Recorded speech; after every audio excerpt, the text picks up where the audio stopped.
Hello and welcome back for another Strength Chat podcast. Today I have got a very special guest for you. Today I'm joined by the CEO and founder of the Mac Nutrition Collective. He loves nutrition. He's been educating others about nutrition through his social media and public speaking. He's also an absolutely really cool guy. Today I am joined by the one and only Martin McDonald. How are you doing? I'm good, thank you. Thank you very much for such a nice introduction. I've started saying this much more, but I love just sitting and listening, because you just don't know what people are going to say, what they're going to pick up on. So yeah, thanks for the nice introduction. No worries at all. I like to I'm sure as we get into a couple of topics and start chatting a little bit more, I like to try and keep the introduction as brief and just tease people about who's on, and then we can dive in a little bit more. How have you been? How are you getting on with everything? What's it been like rather than you hosting a podcast? What's it like you being the guest on a podcast? Yeah, I suppose actually I'm more experienced as a guest than I am actually as a podcast host. My podcast, I only started in December, I think, so 3 months ago. And my podcast's not as good as anyone else's. It's just, if you've listened to an episode, I'm just chatting really. So people like it. I think it offers something different. And I did say that the reason I waited so long because I wanted to offer something different, and kind of even chatting to you off air, it's you have in mind what the kind of feel you want for things. It's nice when someone knows what they're bringing to the table rather than just, I'm just going to do a podcast. And I had a podcast back in 2014, 15, 16 or something or other, but I co-hosted it with a dietitian. And because it wasn't mine, I'm a bit of a control freak. So I couldn't give it my all. And so it ended up fizzling out. Yeah. But I've really enjoyed doing a podcast. I much prefer being a guest with people like you who you have something you want to chat about. This is kind of like a social occasion for me, especially during the pandemic. I think it's more so during the pandemic, but in real life, like I work a lot. I don't have a great social life when I'm not touring, doing public speaking, that kind of stuff, which is probably funny because people have started saying, oh, you're like the Van Wilder of the nutrition world. It's just because it's like all they see is like partying on my stories, and I'm like, that's the 50. You literally have only the 15 times I went out for drinks in my life in that year. You saw them on my story. It's like these people probably go out every week, every Friday night, every weekend, or every other weekend, or once a month. I'm like, yeah. So it's nice having a chat with someone who's interested in stuff, and also makes me feel interesting because you'll ask me questions that I can answer. Cool. So yeah. No. And how have you been getting on with lockdown? Have you had a chance to work on some other projects, or how are you getting on? Just in general life, because I know from having check-ins with my own clients, and obviously with the gyms closed, it's quite it can be quite a tough time for a lot of people. So how are you finding it and getting on with it from a work and just a normal life side of things? Yeah, so it's funny actually because I was actually asked to do a call with a mental health charity about lots of this stuff. It was to do with loneliness, and I've spoken about earlier in my career where I went through a period of loneliness, kind of severe loneliness, I'll call it, but just a loneliness that really affected me. And I think a lot of people now being a mentor to several hundred fitness professionals through our mentoring program and all of our students, I end up talking to so many people, and everyone shares a similar experience one time or another, and people feel it to a different degree because when you work from home or you are self-employed or you're not an employee in an office and this, that, and that, the other, even if you're sat in coffee shops, it can feel lonely, and some of those deeper connections or chats don't happen. So talking to people about that and realizing that it's such a widespread thing in our industry for people. But then, what are we on now? Lockdown 3. It's each one's kind of been a little bit different for everyone. And I'm in a, I know I'm in a very, very fortunate position. My staff team, we literally log on to Zoom in the morning, and just we create breakout rooms, and people can go in for their different meetings. And when we're all just working, we just have it muted. But if you are, I try, and I've actually got a really cool interview for some big online news outlet. I can't remember their name. I think they're American. But I'm being interviewed on 5 things to be a great leader during turbulent times, or something like that. They're doing an interview with me. And so it's quite an honor. Yeah. And so some of the stuff I'm going to be talking about there is like turning up, and I'll try and bring a bit of lightheartedness. I don't know if you've seen any of my Instagram stories, but just like play a YouTube video as I log on. Like there's this little one with this toddler, and he's like, "Hi, morning, good morning." And it's just funny, So I'm lucky in that sense that even though people have gone to remote working, we still get to chat. And people are in for filming days to set up. We recorded an M&U lecture recently, so Billy was in, who's obviously one of my sort of senior members of staff, but also a really good friend. So he's in setting up the filming room and stuff. So it's good to chat. So I don't know. I'm doing okay. I did a post actually on Instagram saying there was that point, I think in lockdown 1.0, I was great. I'm an extrovert. I love being around people. I feed off people. And I thought, this is going to kill me. And then the first lockdown, I sort of embraced it, and it was really good. But there was a point which I've spoken about to so many people where, and this is an interesting one, because it ties into goal setting and any, health stuff, training programs, nutrition programs. I have some maybe different views to some people about goal setting and how they should and shouldn't be done. But when you don't have an endpoint in sight, so there was a point in the first lockdown where essentially you weren't given a date when this was ending. It was just, we're not changing the rules. You're still on, and there was a nothingness beyond. Mm-hmm. And I'm reading this book, the only book I've read in the last 21 years, Man's Search for Meaning. Have you seen me talk about this?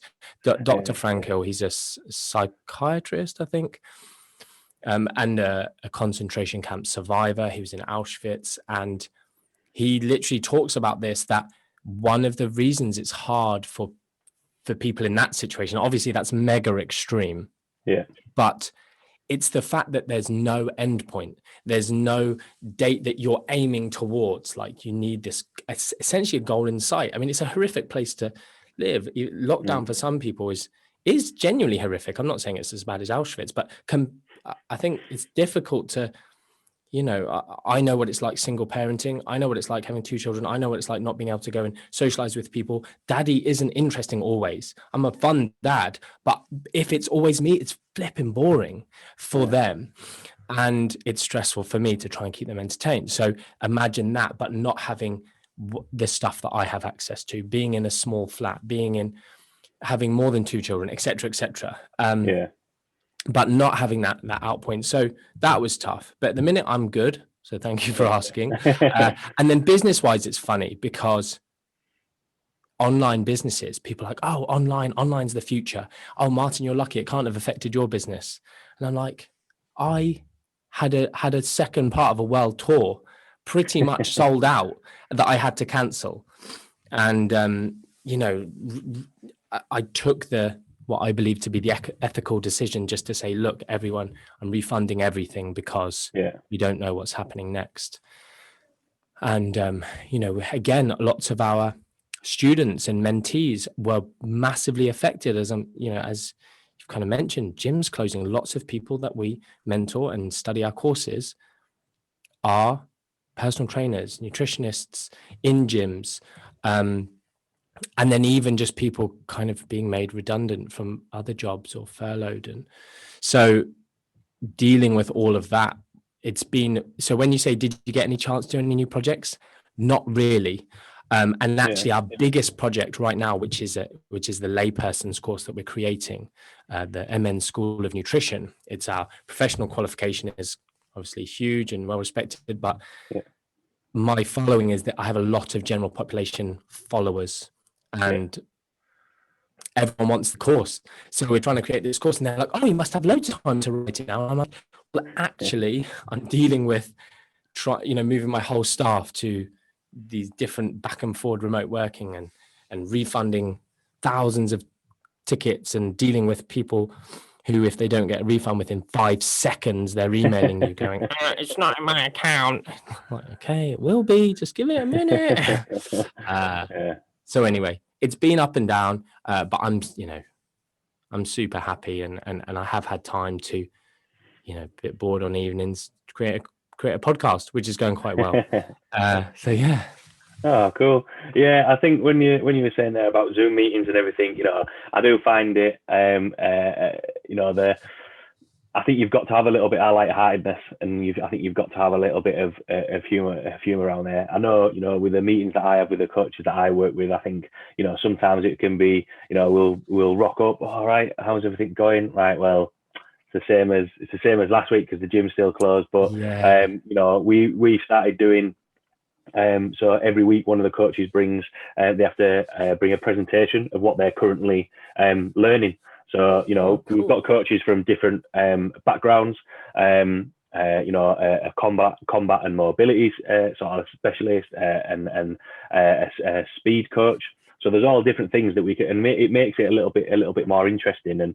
And especially when a lot of clients this week have asked, when do you think gyms will be reopening? And the honest answer is, I don't know. So just to have these little things that are keeping people interested, I think is sometimes key. And sometimes equally, you're not always going to have the best day in the world, but yeah, I think a little bit of humor goes a long way sometimes. Yeah, I have genuinely thought about that. We have a very close team, and so we have lots of our own little in jokes, and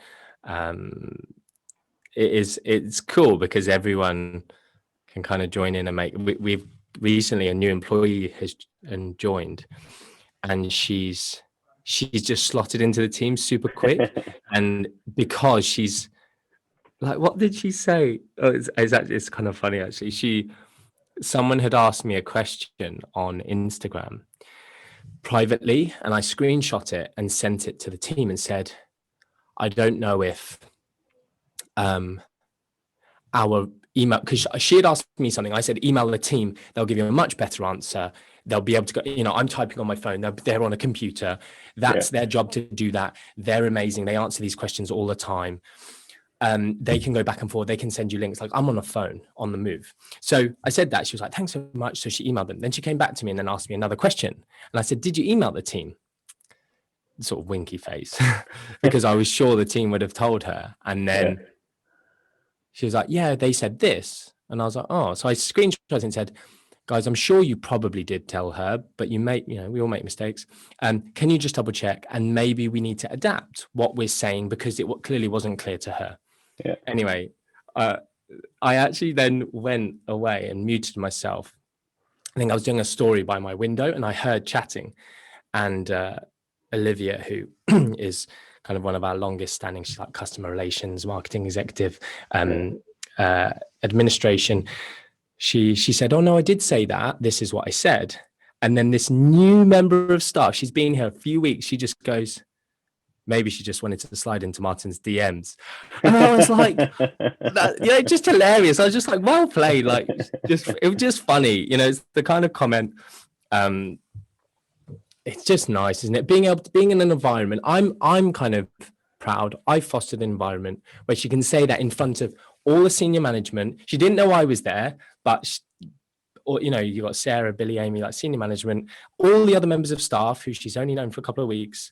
Just funny. So I think you're right. Humor, it's good, isn't it? It just diffuses situation. It's like, oh, I'm having a crappy day, but it was nice to laugh. And actually, I do know there are some people who work in kind of mental health services, and they encourage people. And one of my good friends did this for a block of his life. He would wake up, and he had all these routines that was helping him with, essentially depression. And he would watch 15 minutes of comedy. So like, professional comedy every morning. And I was like, what why don't we all do that? Like, imagine waking up every day and laughing for 15 minutes. Like, when I wake up and I have the babies in bed with me and they're doing funny stuff and it makes me laugh, instantly I'm in a better mood. Like, why aren't we all seeking it out first thing in the morning? I mean, you've given me ideas here. Actually, I might do a podcast on this. Well, it's one of those things, and especially saying there about a newer member of staff, we've got some. We obviously we haven't run an intern program at the gym this last year, just because I don't think we could give it enough attention as what we probably could done with the in and out of lockdowns. But even some of the younger coaches who are interns, who are now like full-time members of staff, they've been presenting and having a little bit of a questioning things, which I think is good. And I think so much benefit, because that's on a complete tangent. When you talk about health, it isn't just the physical side of things. It is the mental side of things, and as well having a little bit of humor. Like one of the biggest things for me is got a little Westie, and she'll run into the bedroom and jump up, and she's just so excited to see everyone all the time, and it's like, that must be awesome on a morning, just to be like, oh my god, I'm here. So definitely, I completely agree with that. With the for everyone listening who might not know your background, obviously you mentioned a couple of the courses, and how you've sort of built your staff as well. But for anyone listening who might not know, the content that you put out there, your background sort of in nutrition, in coaching, and sort of how you've developed, do you want to give a little bit of a background to yourself? Yeah, so it's funny. It's like the older I get, the longer my intro becomes. So I'm trying my absolute best to make it short. So my initial career was very performance nutrition based. So, I mean, the way I kind of, I guess, got into that was through, I competed in natural bodybuilding for 5 years after snapping my ACL, completely rupturing, and never got it corrected, but ended up weight training, was obsessed with muscles from a very young age, bit weirdly, and ended up training and then competing in natural bodybuilding. I was terrible at it, but it really got my mind working about nutrition. And then I did my degree and then my master's in sport and exercise nutrition, and that led me to working with, say, British weightlifting, who I went to 2 Olympic Games, kind of 3 World Championships. That was an amazing part of my career. So interesting. Loved working with the guys. All the big names that people would know that have been our medalists, and also Paralympic powerlifting, which was absolutely fantastic, which is essentially bench press. Seeing the phenomenal feats of strength there and the way athletes train. And then that just expanded when I started my consultancy in 2008, working with then just a variety, started working in professional football, then started gaining kind of individual clients, triathletes, etc. I just love nutrition. I don't really have a specialism. I suppose my specialism has been around body composition originally, which helps because everyone loves body composition, like loves or needs a manipulation of or wants. You work with triathletes who are burning thousands and thousands of calories, but they just want to be 1 pound, 2 pound, 4 pounds, 6 pounds lighter because then my hill climbs and and you've got other people working with them not very well and they're getting lighter, but their power to weight ratio is going down, which it should be going up. So there's no net benefit because they're not understanding a performance mindset of you're just trying to change a variable. You're not looking at the outcome. So we then started applying. I ended up working with some C-list celebrities who released fitness DVDs in the big mass media. And my career kind of took off from a consultancy point of view. And again, the body composition thing came in, weight loss, fat loss. And so then Mac Nutrition, the consultancy, grew and grew. And we started a mentoring program, a weekend mentorship, where lots of the big names in the industry started coming to our mentorship weekend because it just gained this reputation, which is, I was super proud of it. I just love nutrition. So just the chats on those weekends, and I don't know why people have asked me about my sort of critical mindset and exactly how it came about. And I've got different theories and different influences, but the critical mindset from that people were going away with, like no one pays to go on an expensive 2-day event of learning for learning critical thinking. It's like, bothered, give me, cool stuff. But so we never could really sell that, but that's what everyone would come out of that weekend going like, I am so much better than I was before. And I can't even really tell you why, but those people have gone on to be, some of the biggest names in the industry. So, Yeah. and then, yeah, people were just desperate for something longer, something long term. And, that's where our Mac Nutrition Mentoring Lab was born. So it was the Mac Nutrition Mentorship was the 2-day weekend. That became our now online group that then has, various in-person days when we're allowed to outside of pandemics. Yeah. And then Mac Nutrition Uni, which is obviously our 12-month nutrition qualification. And that, I guess, is who I am now to some extent in terms of it went global and kind of a bit mind-blowingly, I guess, through just having a long career of, hopefully putting out. One of my best friends said to me the other day, he was like, he's been there since the beginning, and he knows all of the times that I've had chances to sell out and I've been offered big money for different deals and this, that, and the other. And I hate business meetings normally because the mindset of other people, and like I said, I'm a control freak, but also a perfectionist, and I'm just not motivated at all by money. So, this layperson's course, we could budget, we could have released it already. It would make loads of money, but I wouldn't be proud of it. So it'd be pointless. I don't have any chance to spend the money. So what's the point? I'm just going to make it really frigging good so I can be happy and proud of it, and then live off the testimonials of people sliding into my DMs going, oh my goodness, this changed my life. Like, that's the point of it.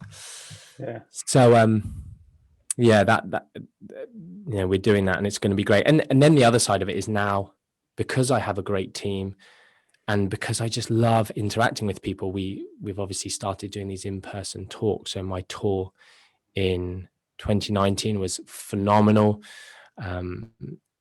Like probably the best experiences of my life, being on stage, talking to these hundreds and hundreds of people, audiences, and seeing kind of lives change. My PA, she's, every time we get like a testimonial and it goes, it changed my life. And so now every time she's like looking at any like marketing copy or anything, she's like, let's put it changed my life. And like, I find it so cheesy, right? Like she's like, no, but Martin, it is life changing. And I'm like, I know, but it just sounds weird. I feel funny saying it. She's like, no, you have to say it's the truth. Everyone says it. We'll use their words. But anyway, so in a nutshell, that's kind of what I've done, where I am now.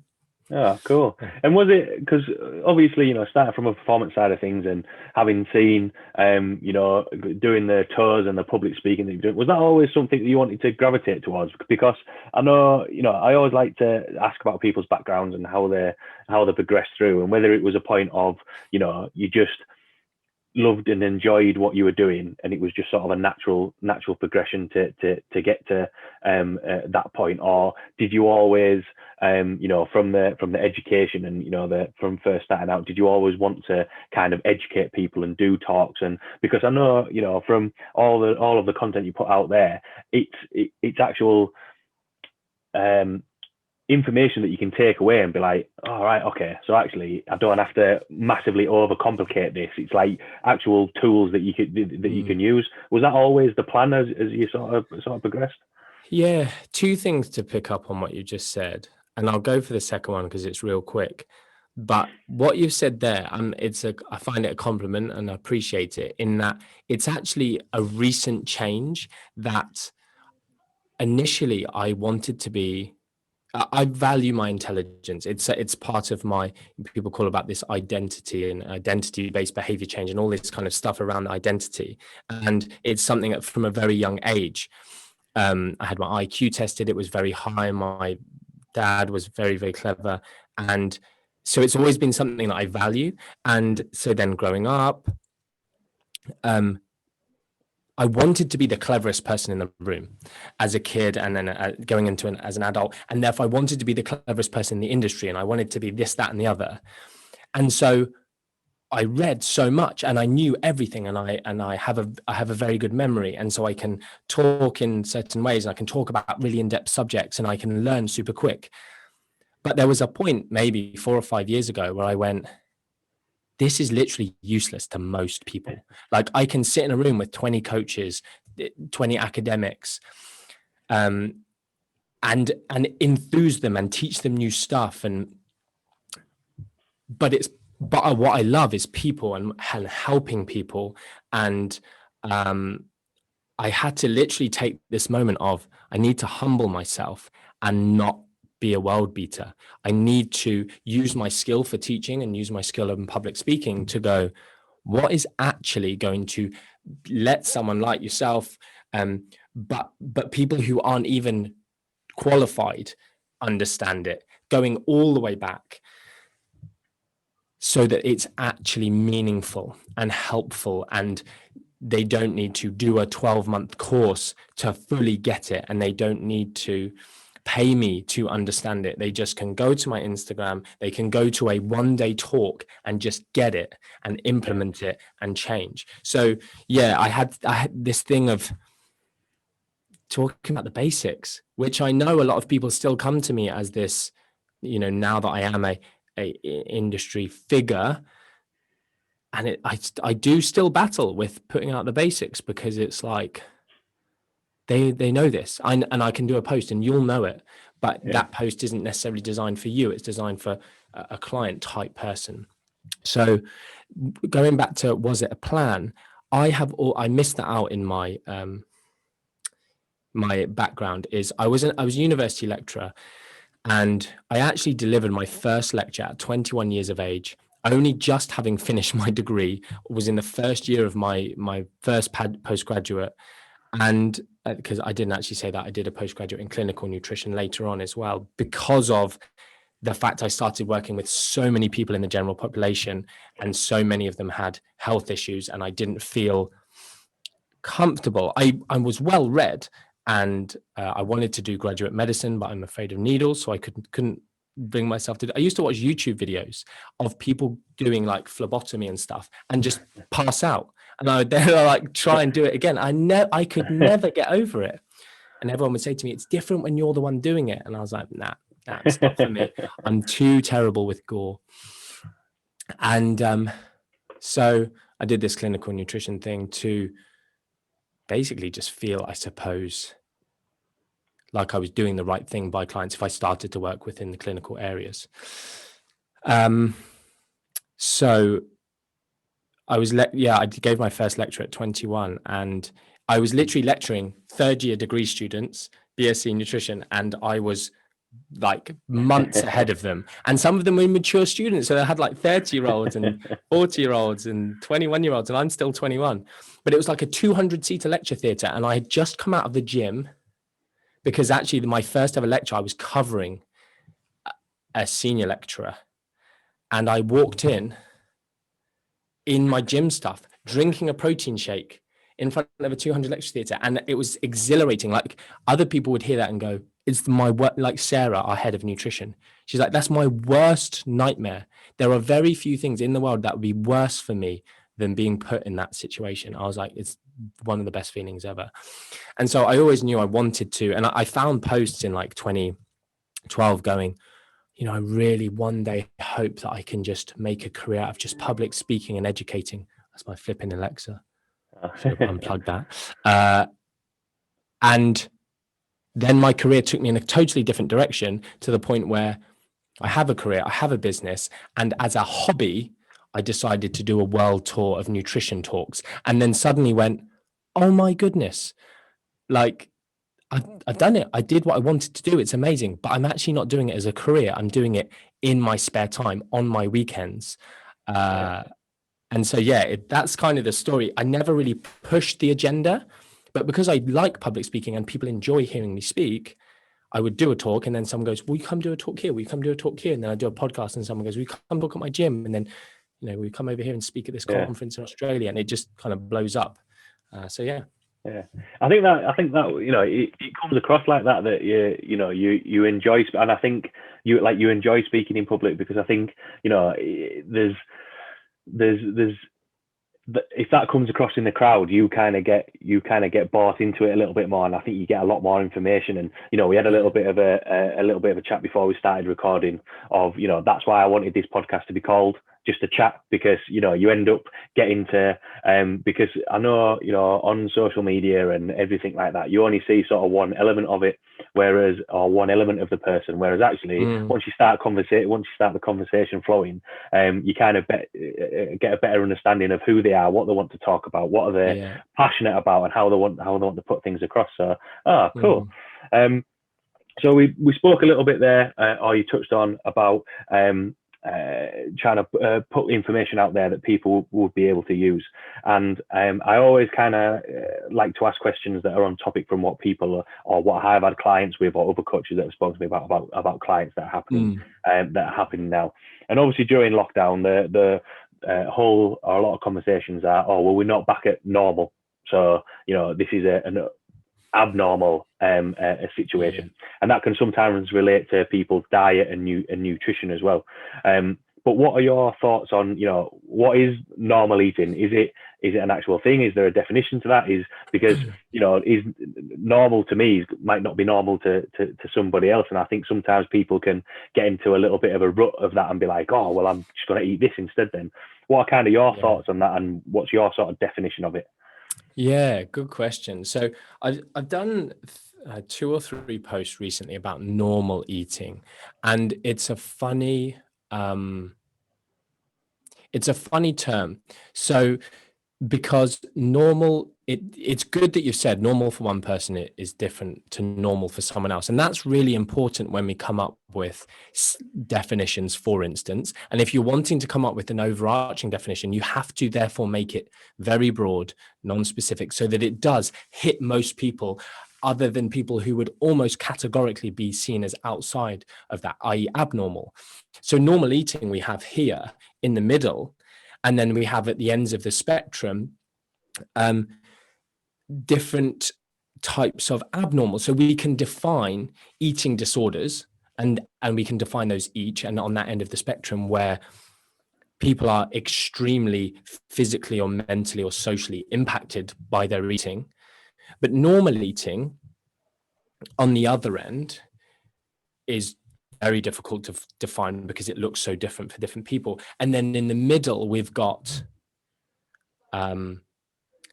disordered eating. So it's slightly abnormal, but it's not an eating disorder and it's not clinical. So I mentioned in one of the posts, Jake Linarden, who he is in Australia and is an amazing fountain of knowledge around eating disorders. And he pointed me towards this paper. And it was a fascinating read that it essentially talked about the diagnosis and treatment of normal eating. And the author even discusses in this paper, and it's like almost like the OG of papers on this topic.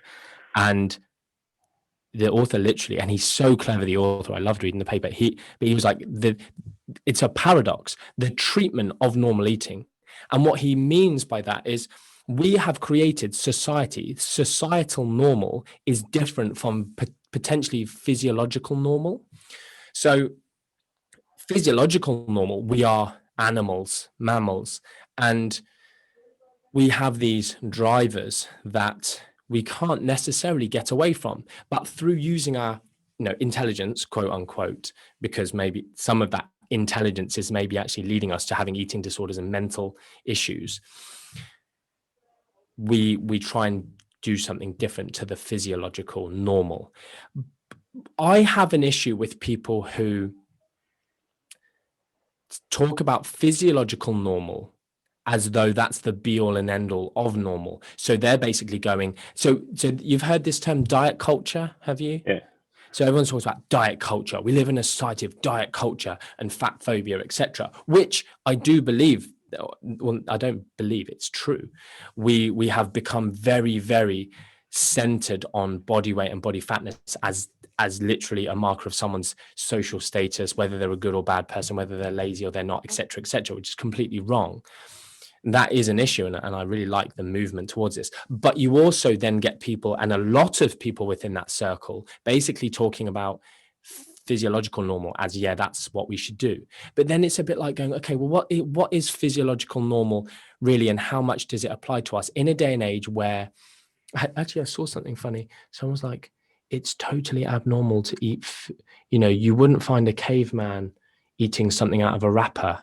And it's like, sorry, you're typing on a phone, wearing shoes, living in a house with central heating. Like, you're not a caveman. Like, at what point is that normal and that's okay and that's not? It's ridiculous. But likewise, in the physiological sense, we also have physiological urges that as a, what do we call ourselves? Civilized human beings, whether we are or not, but civilized human being, we don't react to every single physiological cue that we get. I get angry sometimes. I want to punch someone in the face. But do I do it? No, because I'm civilized. Likewise, I also am not a violent person, by the way. I've never punched anyone, but I do have a really short temper. And I get angry, but I'm not a fighter. I'm a lover. But anyway, I'm a baby, really. So, but the point is at some point we live in a modern day society with modern day stuff, and our environment is messed up.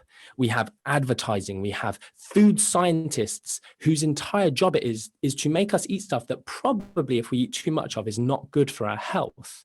So there has to be an interplay. You know what? This is flipping good content here, I've never said this stuff before. I'm just like, this is class. Thanks very much for the question. But there's an interplay of our environment. And actually, we have to use a level of intelligence or higher thinking that is above and beyond just what physiological normal might be. So people are like, well, you want to eat that food, don't restrict yourself. And there are issues with dieting. There are issues with restricting foods.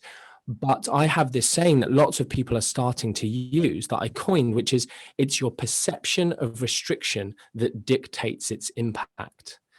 And when you demonize something, you're like, I cannot have it, or that's bad, or if I eat that, I'm a bad person. That leads to a set of behaviors, which is probably down a slippery slope, but where you make decisions based on an empowered point of view, it can have a different outcome. And I've seen people who are in this anti-diet movement or this anti-diet culture type thing that essentially said any form of calorie restriction or any form of trying to eat in a specific way that maybe a strength athlete or a bodybuilder or a physique athlete or someone who's just trying to change the way they look, not necessarily hating themselves into change, but I want to do this, therefore that's kind of cool, I'm going to try that. It was like dieting or anything like that is a stressful and demanding endeavor, therefore it's unhealthy. And I was like, right. Sorry, so when someone goes, I want to, do a 5K run. I want to, I'm bedbound. I can't, I'm an old person and I can't get off from my chair. But you know what? I'm going to dig deep and I'm going to work with someone and, like the standing and sitting from a seat test that you'll know loads more than me about. I'm going to learn to do this walk. I'm going to do a 5K. I'm going to run a marathon. Don't do that. All these things are physically and stressful, mentally demanding, and they tax you. They're bad for you. It's ridiculous. Like, you can't say that that's an issue. So just such extreme views coming out. So normal eating, we have to then take it back to, for me, the broad overarching definition you can give is when something starts, what's abnormal, and anything that's not abnormal is therefore normal, is when stuff starts to have negative mental, physical, or social impacts on someone, and when those become significant. So I understand when some people start eating healthy, actually their friendship circles might change slightly. If someone stops smoking or regularly binge drinking, I say regularly because I sometimes partake in that. But anything, if someone tries to change something about themselves, things that I wouldn't deem hugely helpful, but of course, no judgment on anyone who does these things, but it's a case of, if you change those things, maybe your friendship groups do change and they do affect you socially, but maybe moving you towards a better path, or a better path for you if someone wants to do that with their life. So one thing I will say on that is people are often very bad at noticing if something's impacting them negatively socially with regards to their eating. So calorie counting is like poster boy of, or poster thing. You've got to be non-gender specific these days, haven't you? Poster person of non-binary of disordered eating, because people start going, calorie counting will give you an eating disorder. It's like, no, it won't. But it is a risk factor that we need to pay attention to. And people going, I haven't got disordered eating. And it's like, okay, cool. Do you want to go to cinema? No. Oh, I'm really anxious. Oh, I don't know if I'll be able to. Can I weigh the popcorn? This, that, and the other. It's like, yeah, you're not normal. And all their friends might see that, but they might not. So as practitioners, often that's our job to be able to spot that and very, very gently start broaching that issue. So normal eating is tricky to fully define it. But I said stuff like, eating when you're happy is normal. Eating when you're sad and wanting to eat when you're sad is also normal. People go, oh, you shouldn't eat when you're sad. That's bad. And it's like, well, actually, it's not. We have physiological normal drives in that sense. The problem is if you eat and then you hate yourself for eating and you have guilt over eating and you're eating to punish yourself and you're eating until you're sick or whatever. Those things are things we want to address and change. But normal eating is, eating when you're sad or happy. Both of those things are normal. Eating less on one day and more on another, that's also normal. Again, people going, no, you need to eat consistently. You need to eat 6 meals every day, or normal is breakfast, lunch, and dinner, and this, that. No, it's not. Normal is actually when you can just eat. I do think a variety of foods is normal. Some people need to or want to restrict, happy days, but when people start going away from normal, it's when they start, say, demonizing a food. I can't eat this, that becomes abnormal. And that is a very common thing in this day and age for whatever reason.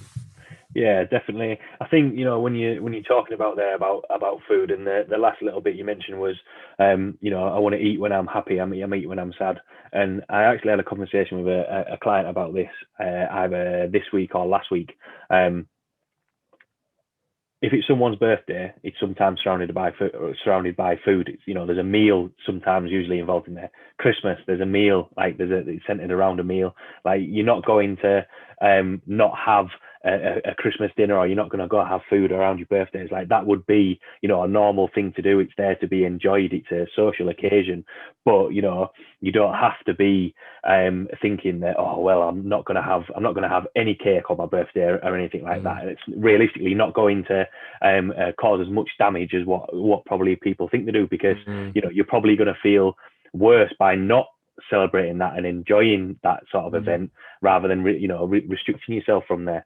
And when you mentioned about sort of the diet culture, or people anti-diet, there's a lot of people that have come to work with coaches or nutritionists. Oh, well, I've done 14 different types of diets in the past. Right. Well, why have you ended up doing so many diets? Do you think there is a culture of people are looking for a diet so that they can attach themselves to be, right, this is something normal, this is my normal eating now, and be attached to that, rather than finding something that just works for them, if that kind of makes sense? Do you think sometimes people want to attach themselves to a diet? Oh, right, so I'm doing keto, this is my normal, but actually, something else would probably work a little bit better for them. Yeah, 100%. I think belonging is a huge draw to any diet. I want to use the word religion, but diet modality. But it becomes a religion. It becomes a community. And actually, I think that's a really powerful thing to say out loud for people to hear, is convincing someone that their dietary pattern, their modality, or their dietary religion, we can call it in many instances, is not optimal or is not necessary. It may be working, but it may not be necessary. We know the insulin hypothesis has been fairly well debunked, but convincing them to move away from that because maybe their eating's become disordered or it's affecting them socially, you're actually asking them to give up friendships or give up being part of a community or give up a sense of belonging to something. So you're not actually, I talk about this, and actually your question has added another thing to my answer in this realm, is of no amount of science is going to convince someone that their personal life experience is wrong or incorrect or didn't happen. It happened to me. I felt it. You can't give me any of your fancy mumbo jumbo about insulin that's convinced me when I cut carbs, I didn't lose weight, because I did, and I felt it, and I actually felt good. So there's a discussion around that of going, I understand it did happen. I'm just trying to explain to you why it happened, and also that it could happen in these other ways. But you can't out-science someone's life experience, their kind of often religious-esque epiphany about nutrition. But you're also saying they stop doing keto, and suddenly all their friends or everyone on the forum or in a Facebook group who they've actually come to quite like as human beings they're not going to be part of that hardcore crew. And it's why things like CrossFit take off and all of this kind of jazz, the paleo movement and that kind of stuff. So there is that sense. The other thing is that you're talking about flexibility and what you said about finding what works for them. And normal eating is defined. So that paper, I think the author's, it's like Polvy or Polivy or something. He literally says a normal diet is one that is flexible and adaptable to situations. And for me, that's why most people fail, is because they don't have that flexibility. So you mentioned, even if people are caveman, how did the caveman eat? Caveman feasted. If they had a kill, I'm saying that like I was there, but as far as I'm told by all of these gurus, they would have a kill. They would find some stuff. Like you can even find modern day hunter-gatherers and ancestral communities. They find a beehive and they'll climb trees and they'll just basically gorge on sugar, on the honey. And so, what's normal? Is that normal? Is that abnormal? This physiological, it's normal. They find this thing, they want to eat it. There's scarcity. We just sadly don't live with as much scarcity as maybe we would be better physically suited to. Yeah. But so therefore having a celebration at Christmas or whatever and being flexible in that and not restricting yourself probably is arguably very normal to celebrate around with food as the centerpiece. And what we know is, and is fairly consistent, and I want the evidence-based community who are seeing this anti-diet culture and this that esque area to understand that they need to update their knowledge. And maybe because I didn't know this in my 20s, I didn't know this when I first started working with people, I didn't have a strong grasp on this, that restrained eaters and dieters will overeat much more than non-dieters when faced with something that is outside of their paradigm, out of their norm, when they're knocked off kilter. And what knocks you off kilter? Life. And I talked about this in my tour in 2019 of life will happen. And very often I've had so many people now, we're now in 2021, people leaving my tour, and I gave kind of a bit of a script, not a script, but a framework for, if this is you, do not leave my talk and diet. Go and seek counseling or some sort of therapy. And I've had these people who have gone and got their therapy, done what I said, and even then worked with their therapist. I've got one person I actually want to do a podcast with her because she's such a success and her therapist is an absolute boss. And I hope I'll get to find out who that therapist is one day and sort of talk to her and thank her and maybe chat to her about what she did, because it's exactly what I would do, which sounds a bit self-serving, but she didn't want this woman to diet. She said, no, we've fixed you a bit, but you're just going to undo it. And this woman said, well, I'm going to, but I would like you to help me on that journey and do it right and not get, and also hold me accountable if I fall back into bad habits. and she's like 50 kilos down. And it's like unbelievable. But I'm so proud of her that she actually listened to me. Do not flip in diet. Go and seek this area. So we know that life will happen, stress will happen. I think even in the Polvey paper, he talks about intoxication. Like someone has a beer, someone has a glass of wine, and that's me. I'm going to eat significantly more calories than someone who wasn't dieting. I'm stressed. I'm going to eat significantly more calories than someone's not dieting, etc., etc. So I've tried to talk about binge eating a great deal, because if someone has binging tendencies or episodes, they literally can undermine weeks of what they would term positive work. And I will hold my hands up and embarrassingly say that I have said words to the extent of, oh, you had a bit of a binge this weekend. Okay, well, no worries. Let's just get back on the wagon and just, I'll encourage you a bit more. Let's just try not to do that this time, this week, whatever.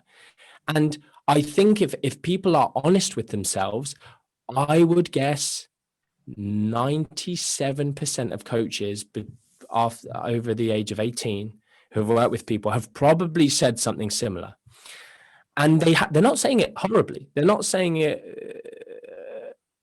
We all mean well when we say it, but it's at 21, at 23, when I said these sorts of things, I had no clue that maybe that one-off binge would then become a slightly more regular binge, and this, that, and the other. And I don't have any, really shocking, terrible testimonials to give, but I would find it harder to talk about them if I did. But where someone went into a disordered eating pattern, an eating disorder, I was disordered eating 100% from my bodybuilding career, which I've spoken about plenty of times.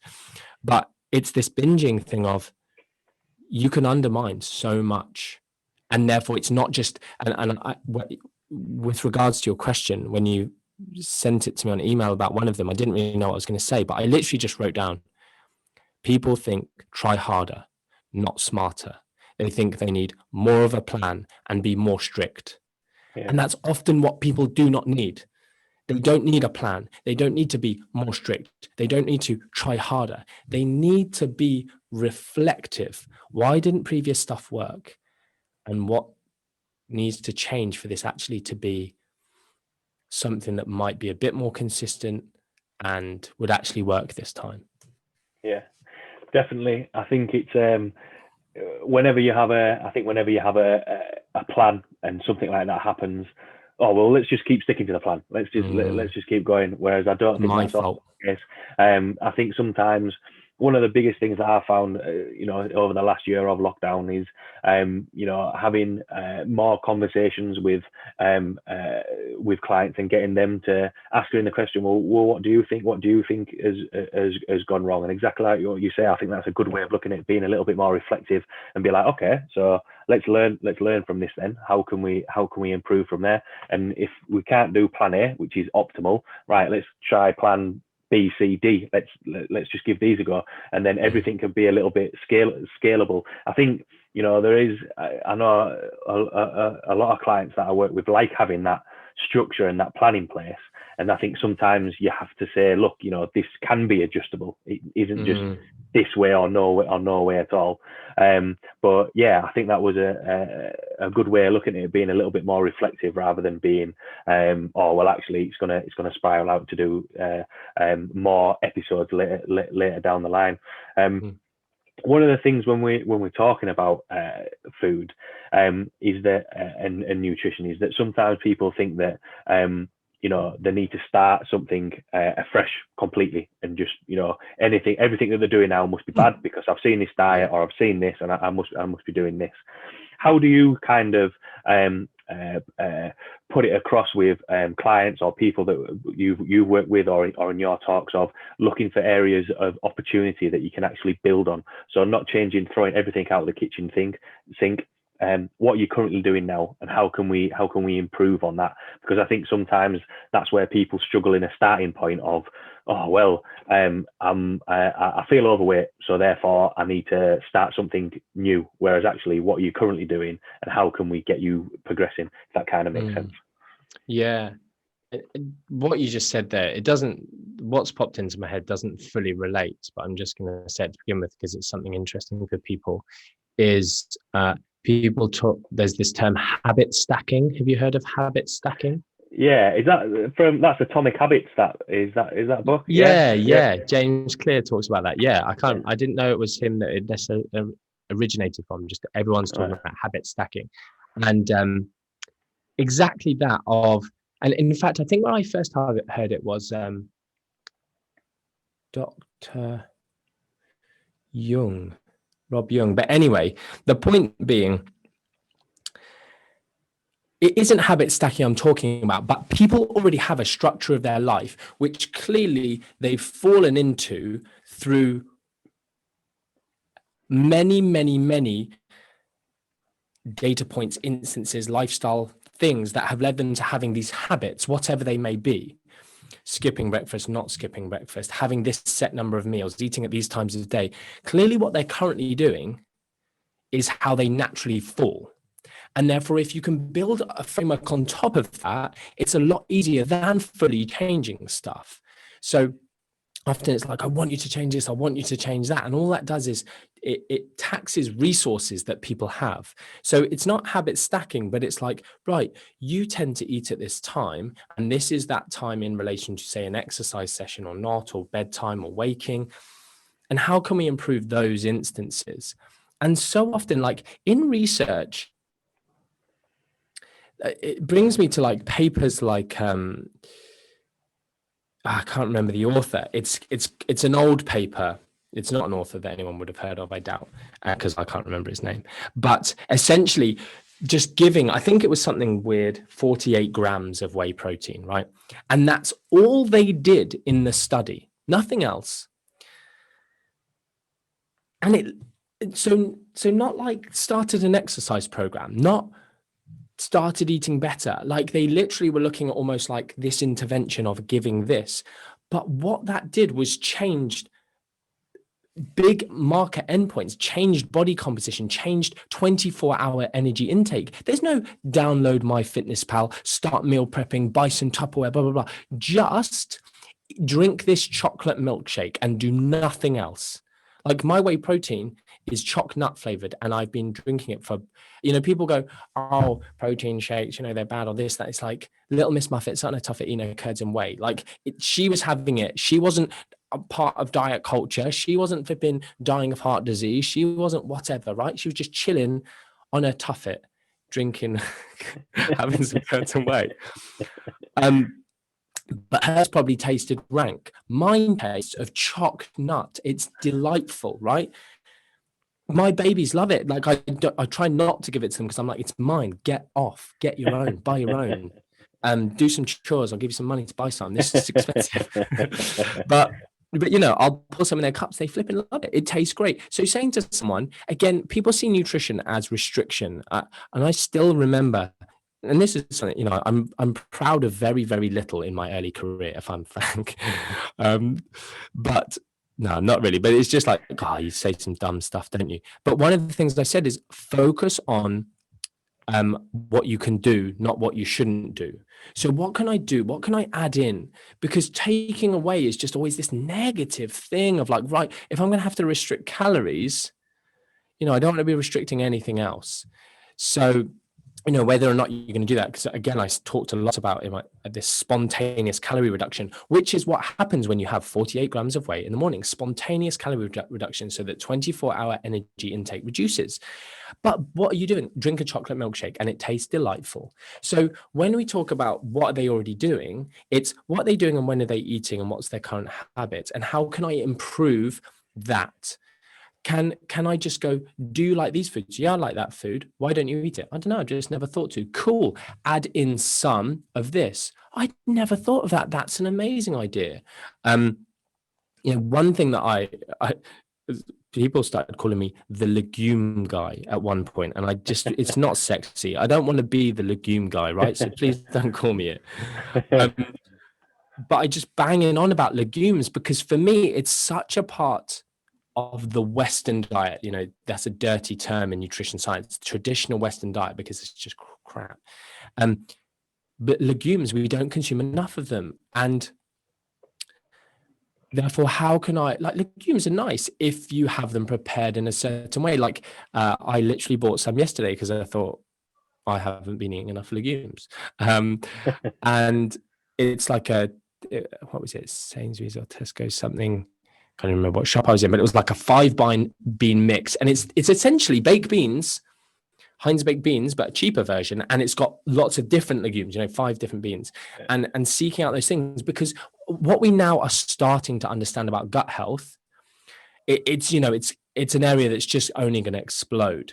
But it's one of those areas we know that they're satiating. We know they contain different fibers that are promoting this gut diversity, for instance, which then might have this gut-brain axis impact that impacts all sorts of things, our mental health, our appetite, which, just is wide-ranging, our metabolic health.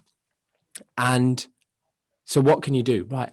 Do you like legumes? No, I don't. Okay, let's look at some other foods that you can have that aren't going to massively change stuff. People focus on dumb things like, oh, you shouldn't be having rice. It's like, man, like, rice is the least of your issues. Oh, I'm eating too much potato. It's the least of your issues. And even government guidelines and dietetic guidelines are ridiculous. Eat less of this. What impact's that going to have on me? Virtually nothing. Well, that's a load of effort. No, don't do that. Don't try and make someone healthy don't add some salt to your food. Ridiculous. Maybe let's try and tackle something bigger, like the fact that you're eating McDonald's for 2 of your meals a day. Can we maybe look at a better option for McDonald's? Or ideally, can we look at a meal prep company? Or can we, I don't know, be crazy and prep some food ourselves? Like, there's so much stuff that you can have these big wins, but people just go, right, I am doing carnivore, keto, or any of the, the diet clubs, which don't foster empowered mentalities because they want you to fail to make them money, or they don't want you to fail, but they're not going to give you the keys to do it yourself because they are 100% about profit. So, I don't know if you saw it, but the ex-Weight Watchers CEO said on, I think it was maybe BBC Panorama, he literally went, we know people fail. It's the business model. And he's like about 85 years old now. And he basically doesn't give up what he says. And he just said it. And it's like, wow, he's just admitted it. And the NHS is funding people to go on this. It's disgusting, really. Yeah, I think you said there, looking at maybe addressing some big rocks, and then you mentioned, oh, well, I want to do a carnivore diet. I think people are looking at the end product and working their way down, rather than actually, right, what are the big rocks that we can hit off here? And it seems to be, I lie in bed sort of having the phrase going around my head. I think I said it that many times. Just low hanging fruit, just the things that you can pick off that easily. And we chat a little bit out at the start as though we talk about the basics and telling people these are what we want to do, and it's nothing like what you mentioned there. Right, you're having McDonald's for two meals of your day. Can we have an alternative? Can we have a meal prep? And there's people can pick up the meals from the gym, and had the conversation of, all right, well, I'm really, really busy, so I end up just grabbing a sandwich or ordering something off Deliveroo. Right, well, what about if you have this meal? It's got a protein, a veggie, a little bit of carb in. You can get extra protein if you want, or play around with it. That's something a little bit easier there, and it's taken out that thought process of, right, well, I need to think about having this, or just having, right, can we drink a little bit more water? Can we work on things? It doesn't always have to be something, drinking, I don't know, beetroot juice with a hint of lettuce extract or something like that. It's got to be like this crazy thing that actually sometimes we can just start from here, and then you can progress and change things up from there. And that kind of goes on to the sort of the next question that I wanted to ask about is, when it comes to actual, and you mentioned about normal eating being different ends of the spectrum. There's could be under eating or binge eating at either end.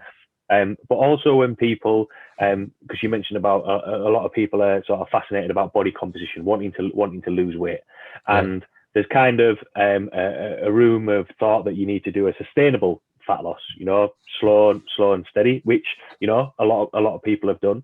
But also there's the other side of it that people will say, no, well, we can drop a lot of weight, and that's still not a negative thing.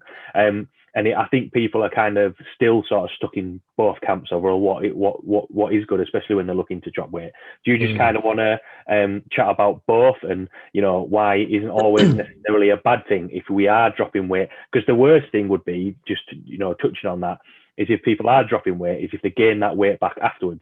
I think it's maintaining that weight when they've dropped that. Just want to give sort of your thoughts on that. Yeah. So I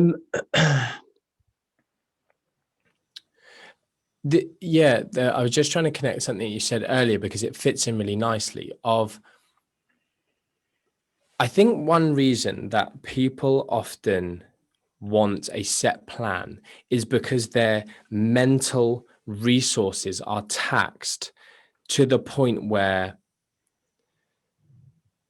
they need something that they can just hold on to, and someone's almost got the reins. And if I just follow I did this post on Instagram, I was going to say funny post, but that's subjective. I found it very funny. Many others did, but about the C diet. Any food that begins with C, you can't eat it, which is most diets are similar. They just make some random rule that's going to make you have to not eat certain foods, which puts you in a calorie deficit. But they don't, and that's, if you don't have the mental capacity, emotional capacity to take a step back and look at which parts of your life can you adapt and construct a new framework to move forward, and you have to just jump in all in, right? Get rid of everything out of my cupboards, only put these shakes in there, and this is my new life. It's like you will 100% fail. Whether it's now or whether you'll get results and then fail and gain it back, you will categorically. And someone will call me out for this and go, I'm 12 months post, herbicide diet, and and it's like, cool, come back in 2 years, come back in 3. You're not like, and if you do succeed, absolutely fantastic, brilliant, you're an anomaly, but you won't. But if you do, you're an anomaly, but you won't. You definitely won't. Anyway, let me carry on. It's this thing of, okay, are you in a place where you are in control of your habits and your environment and this, that, and the other? If you are currently going through a breakup and you are mentally stressed and you're sad and you're crying and this, that, and the other, don't start a diet because it's just going to tax you further. Unless you're, going through a breakup and you're crying and you're like, I want to do this and I've got loads of spare time now and I'm going to spend loads of time reading and educating and being reflective and listening to evidence-based practice. Fine, great. But if you are mentally taxed and you're just like, oh, I hate myself, I hate this situation, whatever. Or if you're going through a stressful period, you're going through a pandemic and you're not coping well. Some people have coped amazingly. My best friend was like, I don't know what the fuss is about. I'm fine. I was like, yeah, you're not normal. I'm like, and the good thing, the reason I like him, the reason we're such good friends is because he said, I've had the realization that actually the way it's impacted me isn't the way it's impacted many others, and therefore I'm fine. And I'm sitting there going, I don't really get the fuss. And he's like, I do get the fuss, actually. It's just not the fuss for me. I'm fine. But, going through a pandemic, do they want to do this? So moving on to what you've said there is, once you've got control, once you are able to start something and form some habits that look like the way you want to live long term. I have obviously recently been doing some aggressive diets, or, I've done a couple of aggressive diets, but over the last, whatever it's been, 3 years, 4 years, I first started talking about aggressive diets in 2015 when I was challenged to speak to a very large audience of very good evidence-based, or mostly evidence-based personal trainers, nutritionists.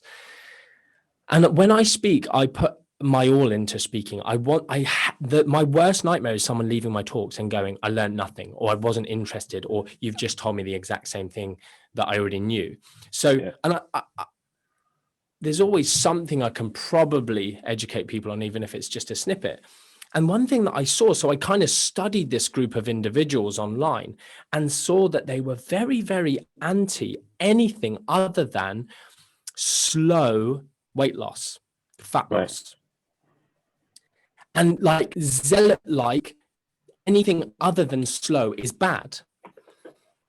And now, and you can understand the echo chamber. Every time I talk about increasing calorie deficit above 500, 1,000 calorie deficit, a 1,500 calorie deficit, a 2,000 calorie deficit, people go mad. And I'm like, why not? And like, well, because they'll regain their weight. And I'm like, okay, cool. Based on what? Well, everyone knows. And it's, as soon as it's like, oh, everyone knows. No, everyone knows. Everyone knows what? Like, find me a paper that shows it. Oh, I can't.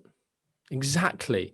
And the problem is like, we see these crappy shake diets and whatever else you want to call it. And we think all rapid fat loss protocols look like that and have the same outcomes and the lack of behavior change and whatever. But then we look at the evidence, and the evidence shows, and what's funny is like, I couldn't do that. I'd be starving hungry. And I'm like, if I do a 500 calorie deficit, I'm starving hungry. If I do if I eat 900 calories a day as a male who weighs between, 80 and 95 kilos, depending on where I am in my life and how I've been eating, whether I've been bulking or sulking or not training or whatever, 900 calories. People are like, what? And I'm like, yeah, and weight training on the same day. They're like, what? And I'm like, yeah, and I have no hunger. What? Yeah, try it. And it's like, okay, but that's an N equals 1. It's not an N equals 1. There are thousands and thousands of data points of people doing very low energy diets and hunger being switched off. And why that is, there's not lots of theories. I have theories, which would take a bit too long to explain. But the most simple one to explain is ketosis. And we understand that you don't have to do a keto diet to get into ketosis. And we see blood levels of ketones increase on these very low energy diets. And the impact of it is you do the fat loss bit and it gets over and done with quickly. And you're less hungry. Like, being not hungry on a diet is flipping class. Yeah. And also getting on the scales and seeing them go down.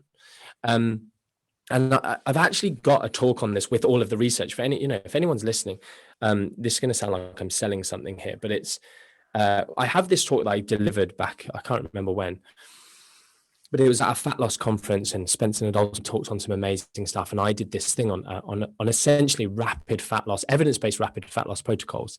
And loads of people have watched it, and it's like £45 on my website. But I literally in the last month or so have been talking, because I've been talking so much about this, and people are like, can you tell us all the references? Can you talk more about it?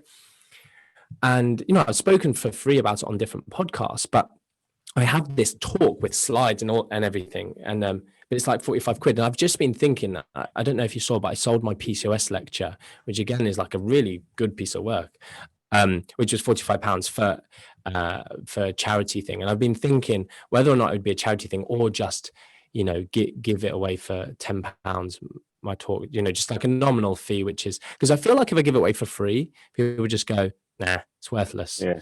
And I'm like, no, loads of people have spent 45 quid on my PCOS talk and it changed their lives and it's amazing. And people are like, I would have bought it 10 times over what it's done.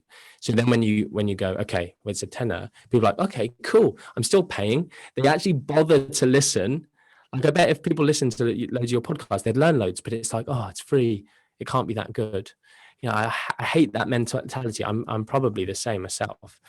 But unfortunately, you do lots of stuff online that's free is rubbish. Lots of the stuff I get on in the business world, in the marketing world, come to my free webinar. It's flipping rubbish, because they are all about business and money rather than health and helping people. But anyway, so this rapid fat loss stuff, I obviously can't go into the details that some people, they hear it and it blows their mind. But maybe I'll send you a link. You put it in the show notes if I do that, and people can go and research it more. But it's this myth of you will regain all of the weight. It doesn't work like that. I even see people going, you'll lose muscle. Not necessarily the case. I think with people who are athletes or already very lean, or are more interested in their strength and their performance, you do have to be careful, because for me, it's like you need to drop training volume. You need to actually not push into any form of overreaching realm. You're really just ticking over, but you get the fat loss done really quick, and you can still lift 5-rep max stuff, and maybe you're definitely not PBing, but it doesn't impact you that much. You have your flipping can of Monster, or your pre-workout, whatever, do your normal routine, and you bunch calories around that kind of session. But we're not doing the Tour de France here. We're not running marathons. We're lifting weights, and it doesn't require that much glucose, glycogen, energy really to do our sessions if you're in that realm. CrossFitters don't do it. It's silly. Use your flipping CrossFit to get the body fat down, not a very low energy diet. But have I answered your question? Sorry, I sort of just rambled a bit. Yeah, I think with that, when you're saying there that people can do a low calorie or an aggressive deficit, I think as soon as, for me, when everyone ends up saying, "Oh well," and I said it in the start of the question, there is that thought process that you're going to be in a calorie deficit, and you're gonna lose weight. But if you do it too quickly, then you're gonna rebound a little bit. And as soon as you say, because there's a calorie deficit, okay, so a couple of calories lower, that's all right. Whereas when you say, right, okay, how much time, because you mentioned it there, if you're going to start a diet, you don't need to do it if things are really stressful, or if you can't commit to it. How long can you commit to it for? Okay, 4 weeks. Right, now we're going to do an aggressive calorie deficit. An aggressive calorie deficit, I think that sometimes people can get a little bit carried away from it, but it's how, like with anything, I think it's how you it's how things are done and followed up properly. And I said there about in one of the last questions that we were talking about, right, well, I'm only going to drink beetroot juice and the essence of lettuce. If you're having that, you're going to be feeling tired, you're going to potentially lose muscle, and you're not going to, but like what you said there, right, well, I've still been weight training, I'm on 900 calories a day, I'm still feeling good, and I'm not feeling hungry. In terms of the he said there, if you are doing a London Marathon or the Tour de France, right, that's going to be a little bit of totally something different to work with. But for the majority of people are listening, when we first chatted before we started recording, a lot of people are into the lifting, into the weight training side of things, and kind of coming full circle around everything with what's normal eating, what are bad practices, and where people struggle. I don't think it has to be some outlandish crazy theory that people have to follow. And I don't think the biggest thing that I've kind of taken from especially on the last bit that you said there, when people say, oh well, they're going to rebound the weight, or we're going to have 1,000 calorie deficit. Why not? Because for me, if you try it and then, right, I feel shocking, I feel rubbish, right, well, you don't have to still continue doing that. We're not going to be like what we said reflective. About it doesn't have to be, oh no, we've still got 8 weeks left of this, so buckle in, this is going to be where it's going to, which as soon as you got back to me, I was kind of looking forward to picking your brains and having these conversations, because I'm not the my area is the powerlifting, the strength training, the muscle building. However, especially over the course of the last year, we've spoken about the habits and goal setting, and the focus has shifted a little bit because I'm not tracking people's deadlifts or squats or how much volume of training they're doing. A lot of it is their nutrition, their habits, how they're feeling, what's heading in the right direction. And I think it's a good string to your bow to have that as a coach. And you mentioned it there that these tools that you're giving out there is enough for people to understand, especially for the majority of the general population to be like, okay, so actually I'm not doing something crazy wrong, and I'm this is normal. I can still work from this, because I think there are still quite a lot of myths around there, and sometimes people are sometimes a little bit confused about things, which leads it to the final question, which I like to ask. From everything that we've chatted about there, and for everyone listening, what would be your take-home points or words of wisdom? Oh, wow, goodness. Put me on the spot. Okay.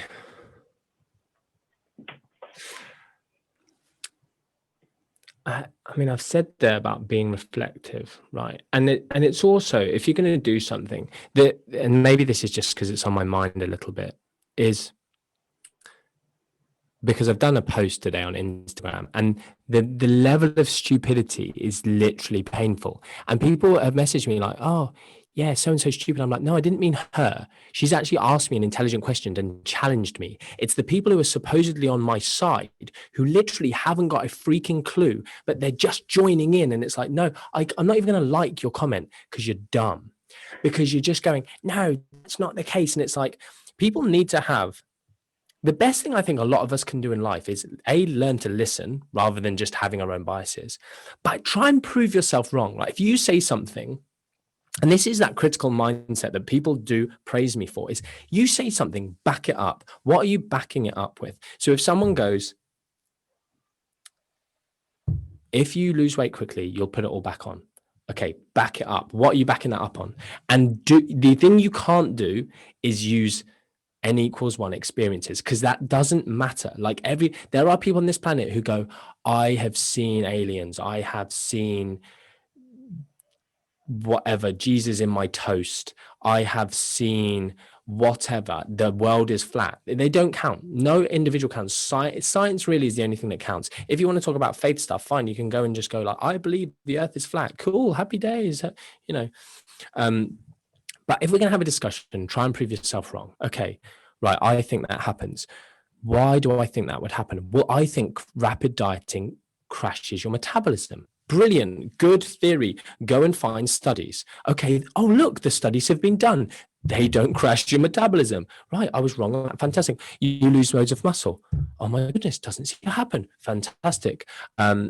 You store more fat afterwards. Oh my goodness, doesn't seem to happen.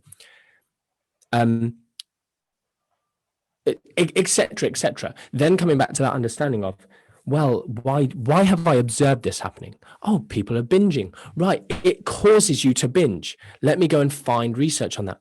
Oh no, that doesn't seem to happen. Why does it happen? The perception of restriction. So then it's like, well, how can I undermine that? By doing a flexible, aggressive diet. And that's why I've done lots of my podcasts. And if people do want to learn more, obviously hop over to my podcast. I've done several episodes. I'm trying to build this stuff up because no one's putting out content on this in the fitness world.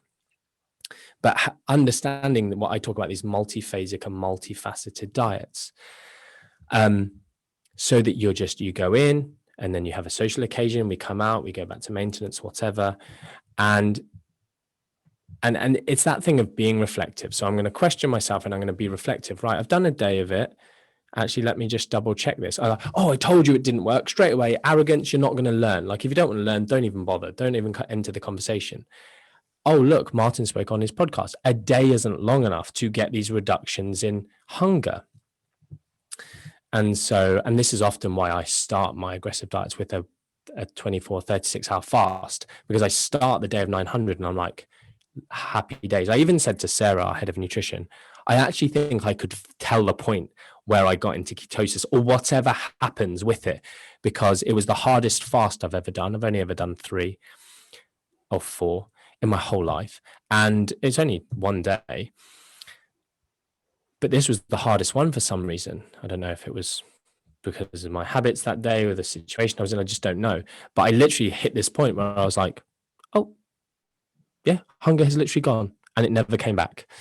And so being reflective and understanding that, other times it might take you 1 or 2 or 3 days for that to happen. So my take home is like, get educated, get over yourself, learn to listen. You can learn something from anyone, whether they're more intelligent or less intelligent than you, whether they know more than you or less than you. Can learn from their mistakes. Be reflective. And honestly, my self-serving answer to that, which I'm going to take from Billy, because he said, when people ask you similar questions, I think like Danny Lennon has asked me probably 4 times when I've been on his podcast, what thing can you make your life better? And Billy just goes, why don't you just go listen to my podcast? Because I sort of feel like that. It's like, well, if you want to learn about nutrition, I'm relatively good at nutrition and it's free. Go and listen to it. If you genuinely want to change your life, go and listen to my podcast. So those are my kind of things. Be reflective, have a critical mindset, try and prove yourself wrong. And go and listen to my podcast. Absolutely. I kind of felt like, we could have gone down rabbit holes and a load of other different things there. Really, really enjoyed chatting with you. Thanks Martin. so much. Really enjoyed you. Really thankful that you took the time to, jump on. For everyone, and I think that was some, great words of wisdom to finish off on there. But for everyone listening who, might want to see your content, go to check out your podcast, see your courses, or just, see the work that you do. Where can people find you and see your podcast and the content that you're putting out there? Yeah, so my website's martin-macdonald.com, MAC, not the same as McDonald's, pet hate of mine. And so that, you can go there and find all of my guest appearances. So for instance, this podcast will, I'll link back to your podcast I've got like a whole page of all my previous guest appearances. And then I've now got my podcast on there, which is called Not Another Nutrition Podcast. I'm very proud of the name. And then really, I guess, my Instagram, I'm regularly there. I did a bit of a rant on my podcast recently, just basically going, stop following idiots on Instagram, stop wasting your time, like following people on reality TV shows, like consume my boring content and change your life. I just went off on one. I didn't mean to, but I just had this thing of like, go and do it. Like my Instagram, I'm posting there regularly. It's good, but and read the flipping caption rather than, people don't read the caption. Like, I think that's one of the issues with people commenting today. They've just seen the title of the video and commented. It's like, read the flipping caption. But that's where they can find me, pretty much Instagram and my website. Awesome. For everyone listening, if you haven't seen the content and everything that Martin's been putting out there, you're missing out.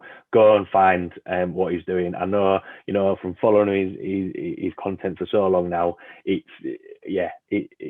I've said before, it's tools that you can use, and there is the more in-depth information there if you want to learn that as well and get a little bit more of a better understanding, which is really beneficial as well. So thanks again, Martin, for taking the time to jump on. Thanks again for everyone listening, and I will see you all next week. Thanks very much. See you later.